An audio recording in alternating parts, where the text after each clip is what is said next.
Bom, pessoal, então a gente vai para a nossa terceira e última aula, né? A primeira foi a pré-história, né? O ser humano descobre primeiro o surgimento do ser humano, depois paleolítico, depois ele descobre a agricultura, paleolítico, desenvolve, se torna sedentário,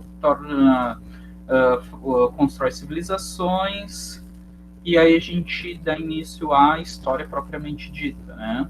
Desenvolve escrita, a gente consegue estudar os registros, damos início ao período chamado História.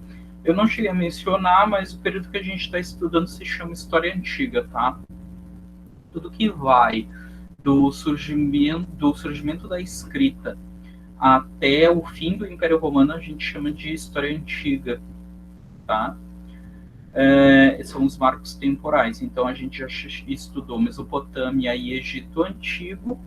A gente não estudou os outros povos porque não dá tempo, mas ainda teria hebreus, fenícios e persas para estudar.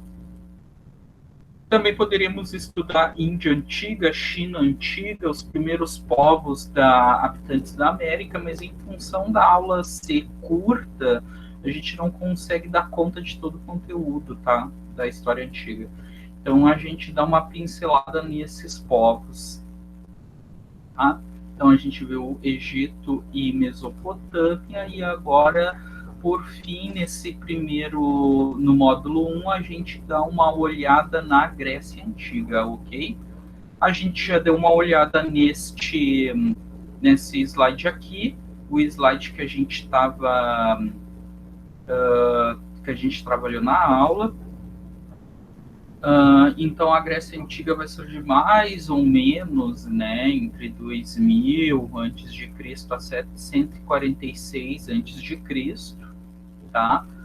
A importância do estudo se dá por serem os primeiros a fazer uma separação entre religião e Estado, que, como a gente viu na Mesopotâmia e Egito, o líder ele era tanto líder religioso quanto político. Já aqui não, vai ter uma separação entre religião e a organização do Estado, tá? Isso é o berço da racionalização das atividades sociais e da democracia no Estado, que a gente vai dar uma olhadinha o que seria isso, tá? Para a gente começar, assim, dando uma olhada, a gente também tem que ter uma ideia do que seria essa Grécia Antiga, tá? A Grécia Antiga não é o que a gente entende como Grécia hoje. Eles não eram um país, tá? Era um conjunto de povos que tinham algumas semelhanças culturais, tinham umas semelhanças na religião, na língua, né? Mas eles não estavam organizados como país, como a gente conhece. Então a gente pode separar três regiões. A gente tem uma Grécia insular, quer dizer, uma parte em ilhas, que são essas vermelhas aqui no mapa, ó. São povos gregos que viviam aqui. A gente tem uma Grécia peninsular, né, nessa península do Peloponeso, que é essa parte rosa. E a gente tem uma Grécia continental, que é esse verde e esse amarelo. Esse verde aqui onde é a Grécia hoje, né? E esse amarelo onde é a Turquia, tá? Então, esse conjunto de povos aqui, tá? Eles tinham uma mesma cultura, mas não eram organizados em país. Esses pontinhos que a gente vê eram aquela cidade, a mesma ideia de cidade-estado lá da Mesopotâmia. Cada cidade tinha um líder. Esse líder ele formulava leis que valiam só dentro daquela cidade ali, tá? Então era a ideia de cidades-estados. Mas eles tinham a mesma cultura, tá? Falavam a mesma língua, tinham a mesma cultura religiosa. A gente não pode falar ainda assim em religião como a gente conhece hoje, porque cada cidade tinha um deus protetor, né? Então, o mesmo deus protetor de Micenas não era o mesmo de Tebas ou de Argos. Cada cidade tinha o seu deus protetor, tá? Então, a Grécia Antiga não era um país, como eu já falei, né, como conhecemos atualmente, mas um conjunto de povos que se espalhavam pelas ilhas do Mar Egeu, que é esse mar aqui no centro, né, e na Península Balcânica e na Ásia Menor, onde hoje fica a Turquia. Tá? Possuem língua e crenças semelhantes, né, e fundaram na região diversas comunidades. As comunidades cresceram e deram origem a cidades com características econômicas, políticas e sociais próprias, né?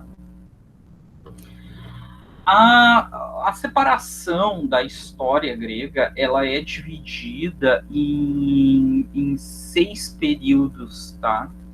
É um pouquinho amplo. Então a gente tem a primeira fase seria o que a gente chama de civilização minoica ou civilização cretense, tá? A civilização cretense é toda essa civilização desenvolvida aqui na ilha de Creta que influenciou os outros povos, tá? É uma fase mais curta, tá? Uma fase mais curta, se desenvolveram entre 3.000 e 1.400 a.C., presente nas ilhas do Mar Egeu, né, tendo maior foco na ilha de Creta, deram as bases para a cultura e organização dos povos gregos, né. Faziam viagens comércios, claro, porque eram povos que viviam em ilhas, né, prosperaram muito devido à fragilidade militar, sofreram ataques e saques de diversos povos. Mais ou menos entre 1450, os micênicos foram seus principais destruidores. Eu vou usar bastante esse mapa aqui. Micênicos seriam, não sei se vocês conseguem ver bem direitinho o cursor, né? Mas é justamente essa cidade aqui, ó, Micênicos de Micenas, tá?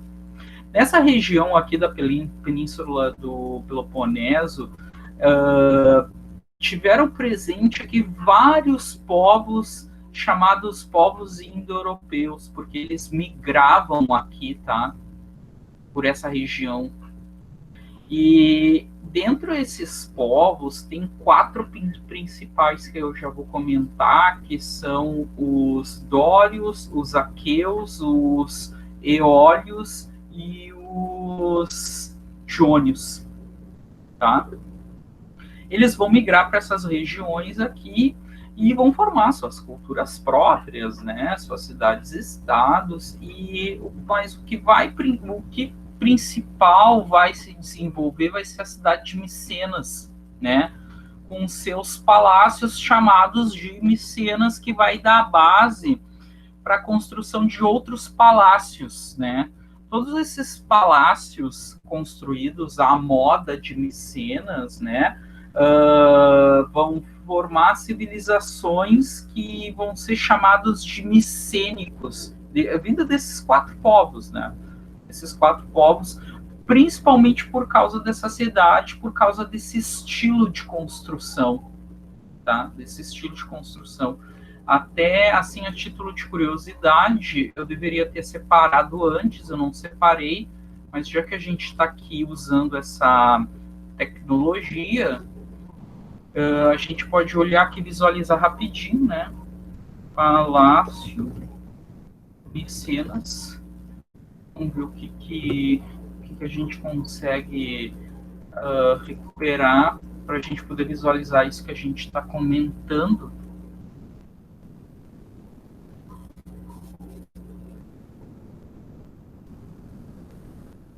Então a gente dá uma olhada aqui, normalmente os que aparecem no livro de história é esse daqui, ó. Claro, esses micenas, né, esses palácios hoje em dia, restam poucos deles em pé.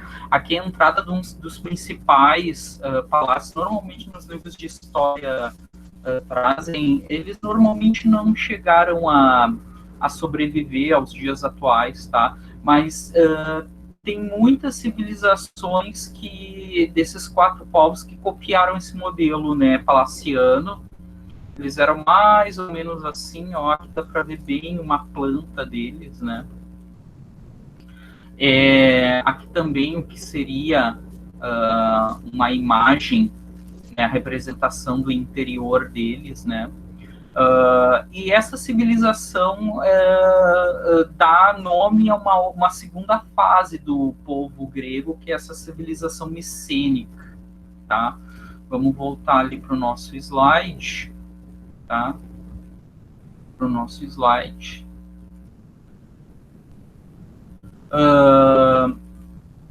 Com essa invasão dos povos micênicos nas ilhas gregas e saqueando, ao mesmo tempo eles também copiam, né? Copiam, assimilam o modo de vida, o comércio, etc. E tal, a gente tem uma segunda fase da história grega, que é essa chamada civilização micênica, tá? Que tem a formação entre 1600 e 1150 de Cristo. A gente, pela data, vê que eles são contemporâneos aos cretenses, eles vão se formar mais ou menos ao mesmo período, né? E 4 povos estão presentes nessa península do Peloponeso, né? Só para a gente relembrar que essa parte rosa, ó, Península do Peloponeso recebe esses povos que migram. O que são esses povos, né? São povos nativos daquela região, tá? Como se fosse, vamos dizer assim, os indígenas nossos, né? São as civilizações originais daquele lugar, tá? Daquele lugar. Dentro desses, eles vão formar toda uma civilização, vão se dedicar à agricultura, ao comércio, né? Principalmente o comércio ali no mar Mediterrâneo, vão desenvolver toda uma cultura. E dentro desses 4 povos, tem 2 em especial, né? O primeiro são os aqueus, que vão ser justamente esses micênicos, né? Que vão dar as bases da cultura, né? E tem esses dórios, que são conhecidos por serem um pouco mais violentos e um pouco avessos dessa cultura aqui. Esses dórios, eles vão ser os últimos povos a chegar, migrar para a Península do Peloponeso, e ao mesmo tempo vão destruir toda a região. Toda essa cultura aí eles vão tentar saquear, dominar, e ao mesmo tempo que eles estão saqueando, dominando, eles estão destruindo tudo isso, tá? E vai ter uma grande dispersão desses povos por volta de 1150 a.C., tá?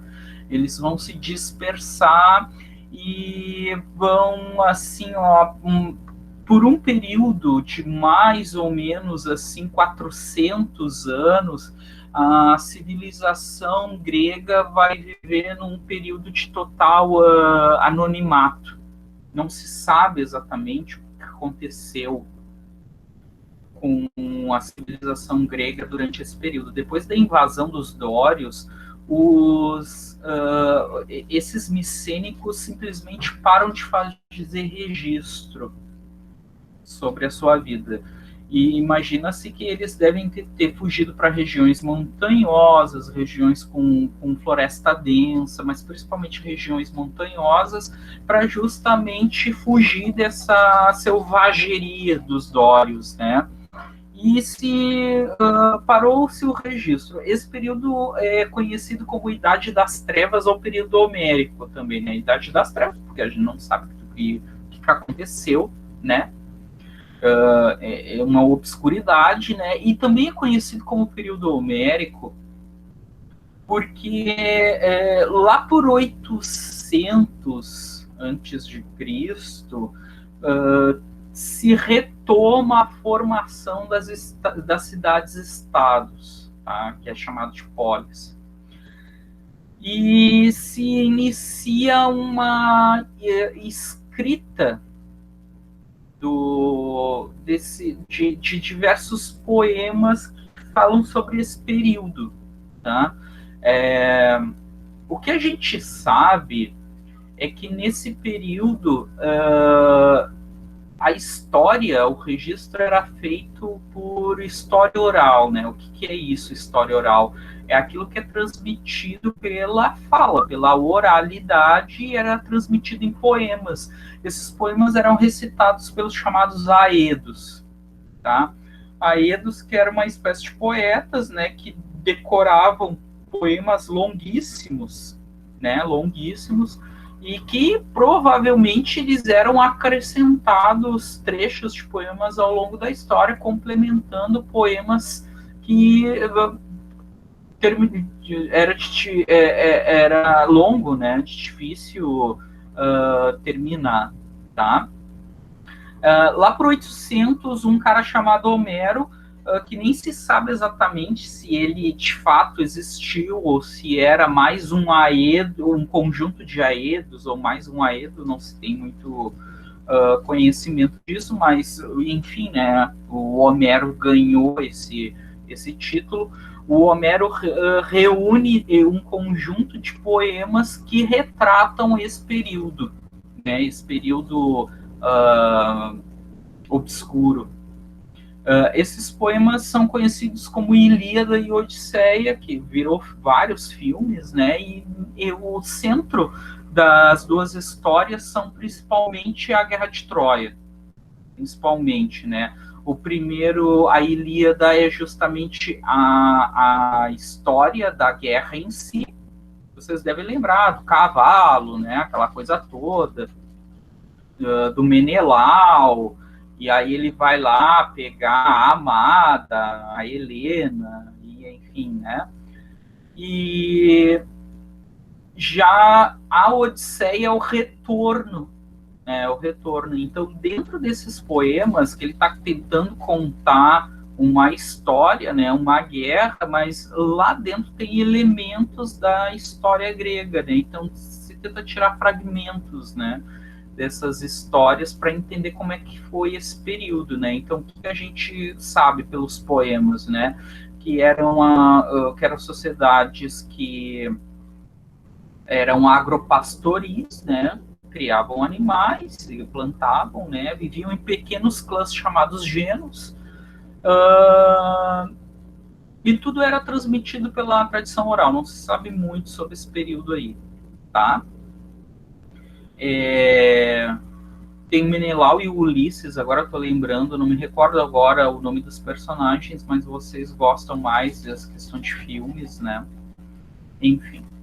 A partir de 800, então, esses genos vão se formar chamados polis, que é as cidades, né? Entre 800 e 600, um outro período chamado período arcaico, a reformação, então, das cidades-estados, né? Cada uma era independente da outra, desenvolveram cada vez mais um pensamento racional para a administração do Estado da sociedade, ou seja, eles retomam, né, aquele desenvolvimento que eles tinham tido, né. Cada vez mais tem a redução da importância dos deuses na vida política, e tem a formação de duas grandes cidades, né, que são Atenas e Esparta, que também são nomes bem famosos, bem emblemáticos do período, né. Tem também a expansão comercial, isso daqui é outra coisa bem interessante, né? Uma expansão comercial, porque até então estava muito fechada nesse espaço aqui, e aí inicia-se a expansão por outros territórios para além daquela região. Buscou-se mais terras, né? Porque a terra passou a ser o principal valor, ser possuidor de terras, já que é a terra que dá o alimento da agricultura e pode criar animais, então possuir terras é o símbolo de poder, né? O endividamento da população pobre com os donos de terra força uma mudança política para diminuir o poder de grandes donos de terra, né? Que é a ideia da democracia. Antes de eu ir para esse tópico da ideia do que era a cidadania, deixa eu voltar aqui, só para a gente dar uma olhada, dar uma olhada no mapa.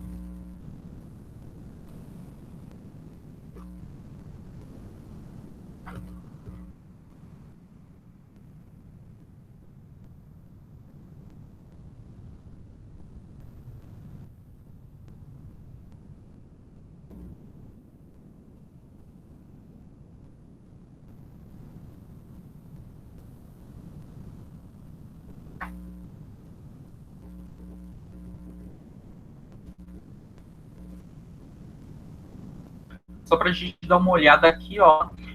Essas daqui são as expansões gregas a partir aqui, ó.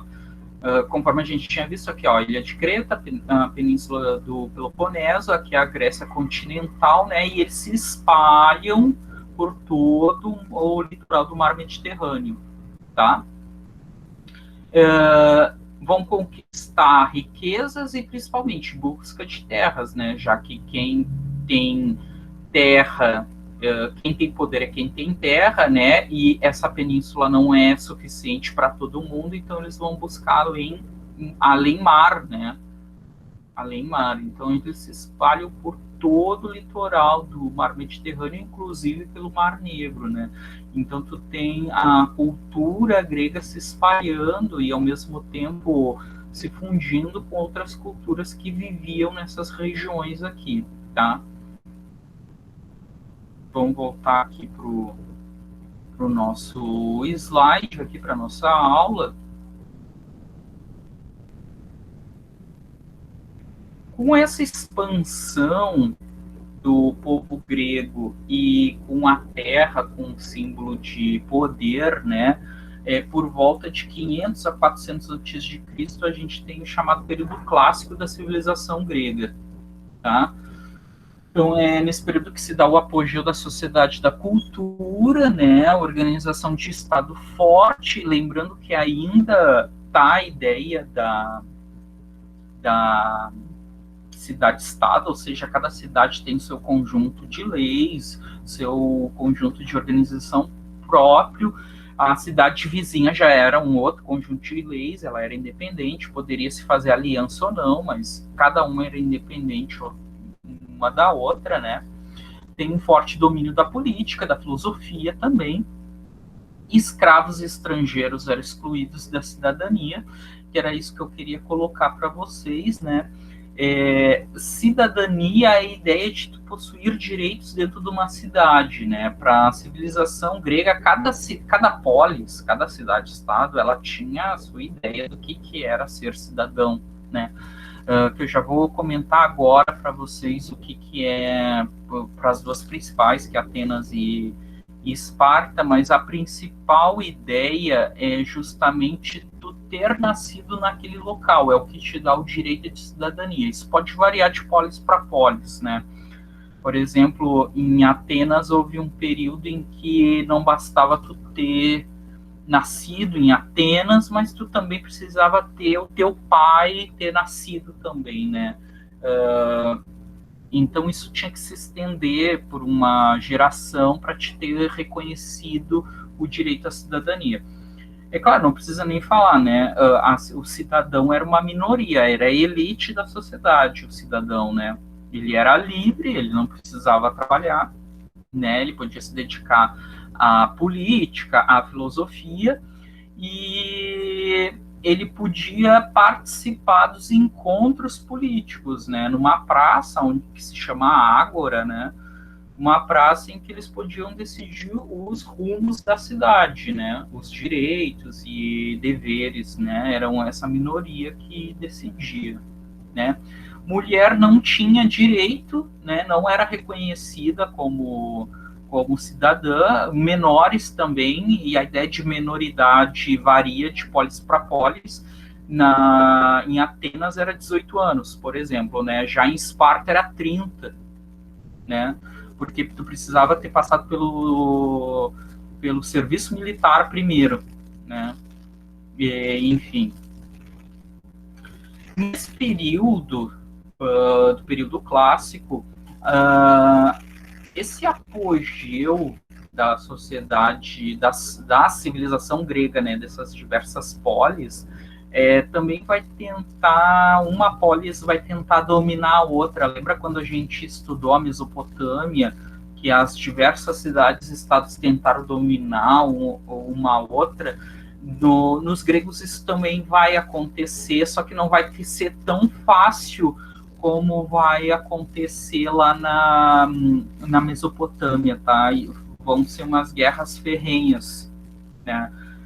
Vão ter um período longo de guerras, tá? Chamado de guerras médicas, também uma guerra específica, a Guerra do Peloponeso, que está dentro das guerras médicas, tá?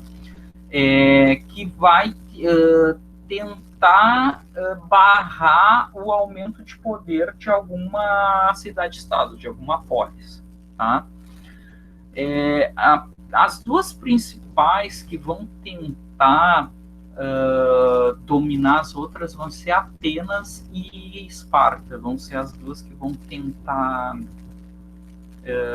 dominar umas às outras, né? De um lado vai se formar com Atenas a chamada Liga de Delos, que vão juntar um grupo de polis. Do outro lado vai ter a Liga do Peloponeso, que vai ser um outro conjunto de polis que vai tentar barrar esse avanço de Atenas, tá?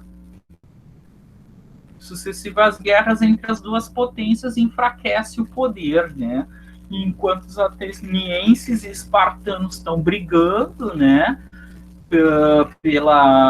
pelo poder ali da península, logo ao norte tem um outro povo que também vai tentar dominar, que se chama os macedônicos, tá? Que eles são um povo um pouco, vamos dizer assim, mestiço, misturado, né? Com os povos que viviam, os chamados bárbaros, que viviam mais ao norte, né? Mas eles também têm muito da cultura grega, tá? Mas em geral eles na época eram um pouco marginalizados, não eram vistos muito como gregos de fato, tá? Eles tinham misturavam muito de culturas de outros povos não gregos, né? Aqui na figura a gente está vendo a vista, né, panorâmica de Atenas, então a gente vê assim que é uma construção enorme, né? Talvez não tão grande quanto as cidades nossas, mas para a época era gigantesco. Ao topo dessas colinas normalmente era colocado a parte da cidade dedicada à religiosidade, também para expor, né, a grandiosidade da civilização, para causar uma certa temor ou inveja, ou como vou dizer assim, para o estrangeiro, para a pessoa que vem de fora se surpreender com o poder, né, da polis.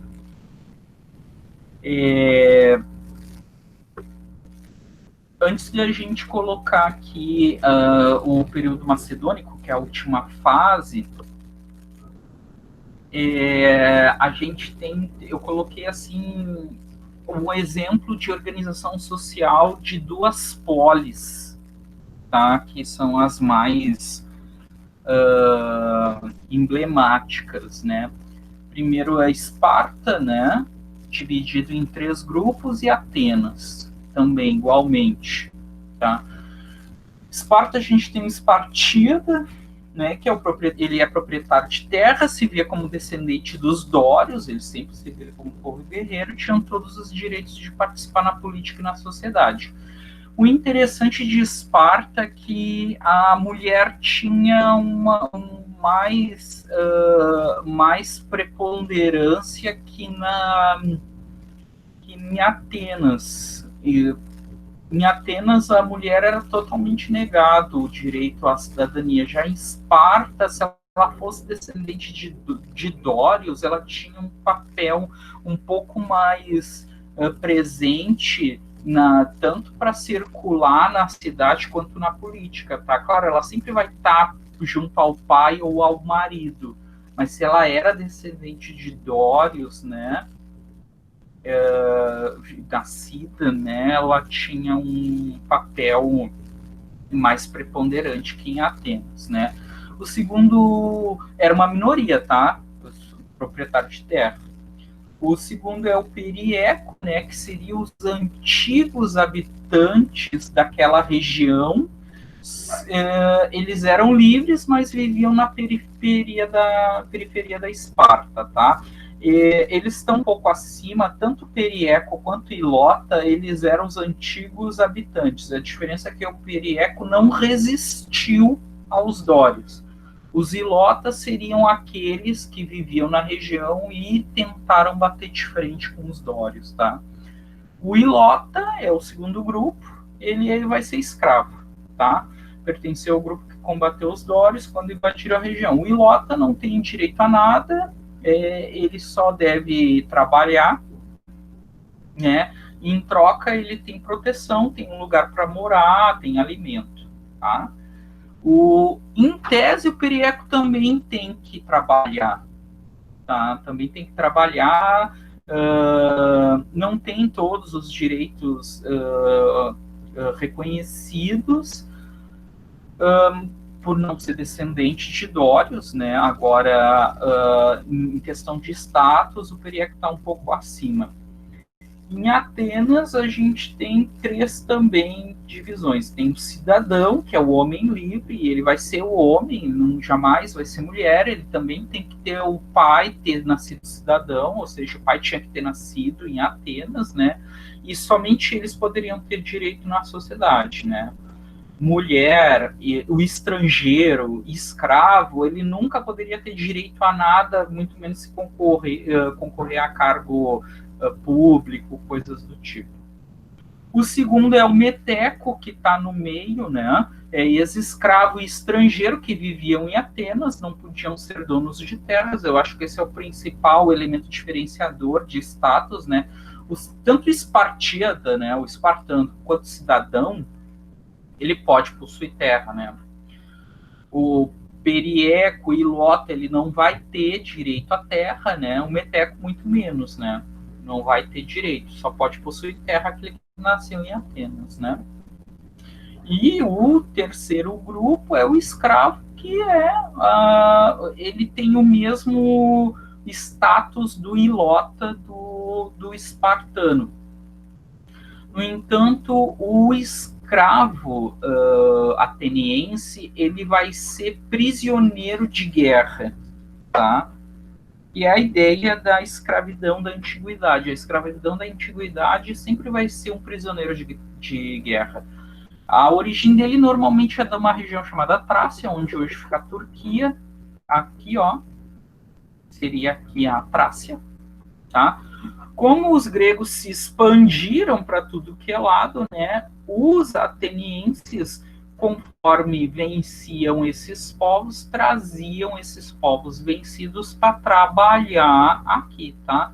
Então, para o espartano, o ilota era aquele que já vivia aqui, aqueles que resistiram à expansão, à dominação dória no passado, né, no período messênico. Já o escravo ateniense, ele vem dessa região, tá? E o último período, né, da história grega é o período chamado macedônico ou helenístico, tá? O macedônico a Macedônia fica aqui nessa região, tá? Hoje em dia ainda existe um país chamado Macedônia, que ele é bem pequenininho, tá? Ele tá bem ao norte da Grécia. Enquanto Atenas e Esparta, aqui, ó, Esparta, Atenas ficava mais por aqui, tá? Enquanto Atenas e Esparta estavam brigando, desculpa, aqui, ó, não sei se vocês conseguem perceber aqui o cursor, tá? Atenas aqui, Esparta aqui, tá?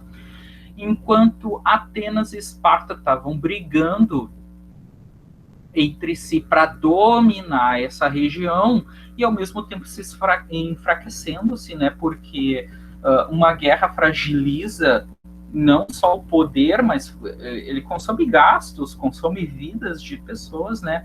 Os macedônicos ao norte percebem que eles estão em briga e vão invadindo e conquistando e prometendo uma espécie de uma paz, né? Primeiro com me fugiu agora o nome, agora de um conquistador agora, que é o Filipe II, desculpa, tá? O rei Filipe da Macedônia consegue chegar até Atenas, acabar com aquela guerra entre Atenas e Esparta, e quem vai dar continuidade, e aí sim, fazer o grande esplendor desse período vai ser o filho dele, que é o Alexandre, que também é tema de filmes, né? pelas suas conquistas, né? Então, Macedônia localizava-se ao norte da Grécia, eram vistos como estrangeiros, ou seja, como bárbaros, tinha uma cultura e língua próximos aos dos povos gregos.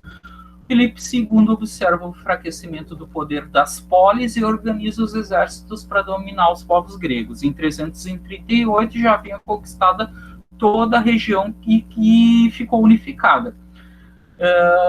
Aqui a gente já vê um outro mapa, vocês veem aqui essa região verdinha aqui, tá? Essa foi a região que o Filipe conquista e unifica, tá? Conquista e unifica. Quando ele consegue unificar, ele morre, tá? E o filho dele, o Alexandre, ele vai conquistar o restante dessa região toda. Primeiro aqui essa região, a Trácia, que já era alvo, né, dos atenienses, né, essa região de hoje é a Turquia, e depois se expande, né, por todo esse território, né, todinho esse território, ó. Ele vai chegar até a Índia, tá? Ele vai conquistar toda a Pérsia. A gente não estudou os persas, é uma pena. Então, é bem interessante a história deles. Ele vai chegar até a Índia. Em cada lugar que ele vai conquistando, ele vai conquistar o Egito também, vai conquistar essa região onde hoje é a Itália. O nosso próximo módulo a gente vai estudar um pouquinho dos romanos, tá? Em cada cidade ele vai formar uma espécie de uma capital, né, um vice-reinado, algo do tipo assim, né, chamadas Alexandrias. Em cada Alexandria ele vai deixar alguém da confiança dele, normalmente um general, né. Aqui a gente está vendo a Mesopotâmia, que a gente estudou, aqui o Egito. O Alexandre vai ser assim, vai fazer conquistas gigantescas, né. Conquistou o Egito, Palestina, Mesopotâmia, Pérsia e chegou até a Índia, né? Alexandre propiciou uma miscigenação das culturas com caráter mais universal, né? E a ideia de helenismo, ou todos eram gregos, ou todos somos gregos, né? Que é a expansão da cultura grega por todo esse território, esse longo território, tá? Com a morte de Alexandre, o poder ficou dividido entre 3 dinastias que representam 3 dos seus grandes generais: os Ptolomaicos no Egito, os Seleucidas na Ásia e os Antigônicas na Macedônia. Antigônicas, Ptolomaicos, Seleucidas era o nome desses generais, né? No caso dos egípcios, uma coisa interessante que a Cleópatra, né, que é bem conhecida, ela era descendente de Ptolomeu, que era um dos 3 generais do Alexandre, né? Bom, desde que o Egito perdeu, né, o seu poder, já não eram mais egípcios que eram os faraós, né? Já eram primeiro persas e aí depois os macedônicos gregos, né, passaram a dominar essa, depois romanos, né, depois o Egito foi totalmente saqueado por último, daí os muçulmanos que tomaram poder e estão até hoje, né, aí mudou a cultura, é outra ideia, né. Mesmo com a morte do Alexandre, né, as cidades-estados gregas ficaram sob o poder dos macedônicos até 146 a.C., né, e nesse período outra potência também já tinha se organizado e adicionava o poder, que era Roma, que é tema do nosso próximo módulo, tá?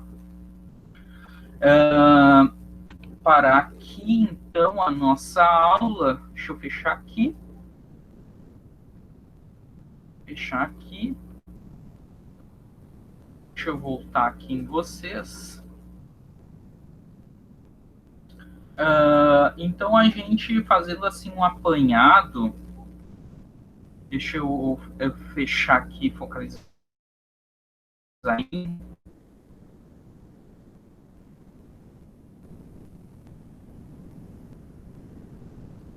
Pronto.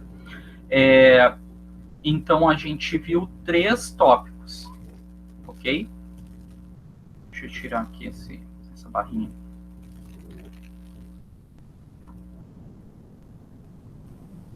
3 tópicos, então, a gente viu pré-história, vimos Egito, Mesopotâmia e agora os gregos, tá?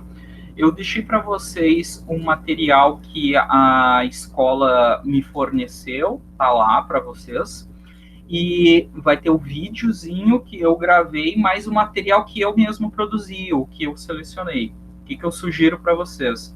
Vocês deem uma olhada, uma lida naquele material que eu deixei para vocês, tá? Que é o texto 1, 2 e 3. Deem uma lidinha naqueles textos ali.